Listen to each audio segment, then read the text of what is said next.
We set up now a scenario in a global level where we can see the elites in the overpower and the common people don't do nothing or anything. The common people? Yeah, or the local common people won't able to do anything. Cause the media, cause the like points, cause anyway. And there's a movement, we are the activists, and what can we do? What's the difference between the internet communications and the direct action? Well, first of all, the role of activists is not just direct action.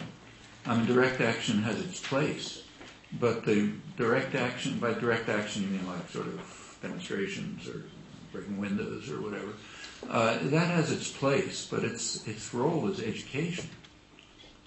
It's a tactic. It's neither good nor bad in itself. It's just a tactic. And it's a tactic that you carry out. Tactics are judged by their consequences. Okay, they don't have any intrinsic value. You ask them, they're good tactics, or they lead to good consequences, otherwise they're bad tactics. But direct action in itself is not has no value. If it is a way of leading to good consequences, yeah, it has value. Well, what are the consequences? The consequences are education and organization. That's the point of any kind of activism. Sometimes direct action may be a way to do it. Sometimes it may be harmful.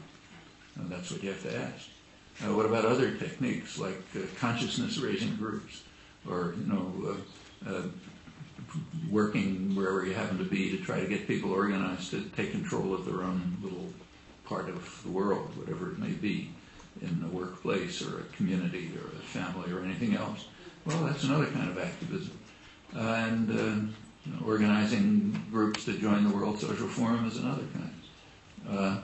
Planning on this differs in different countries, but in the United States, one crucial and important kind of activism is simply anti-corporate activism.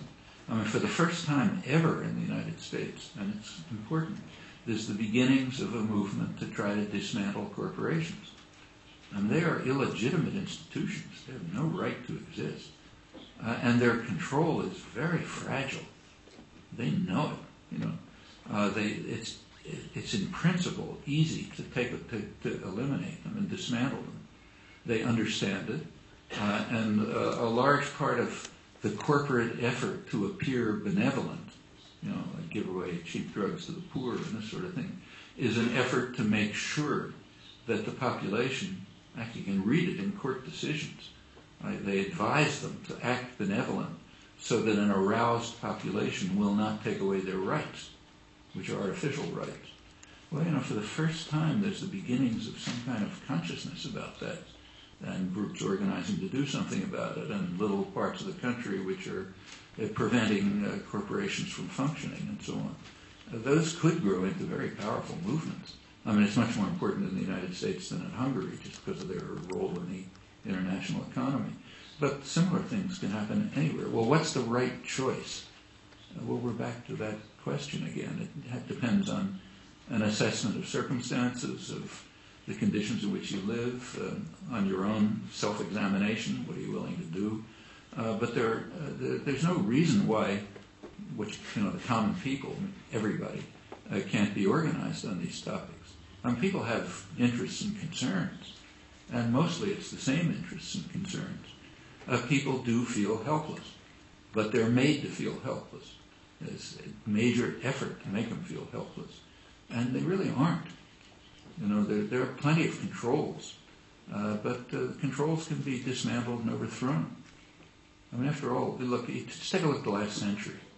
Okay, at the beginning of the last century, 100 years ago roughly, there were several forms of totalitarianism that were beginning to develop.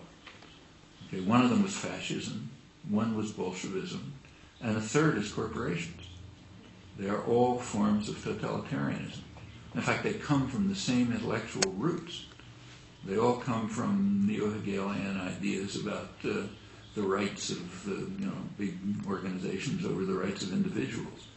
And in fact, progressives supported all of them. Supported corporatism, supported Bolshevism, and supported fascism. Mussolini in particular had plenty of progressive support, because they all believed in the same ideas. Well, of those three forms of totalitarianism, two have been overcome. The third has extended. But the third is the weakest of all. I mean, it's held together just by propaganda, not by force. They don't have torture chambers. They don't have secret police. They have plenty of modes of control, but it's much more fragile. And there's no reason why the general population of the world can't overthrow those, the third one. But of course, you have to be aware of it in the first place. People aren't aware. And then you've got to begin to act at whatever scale you can act and turn into major social movements. Well, that would be a social revolution, major.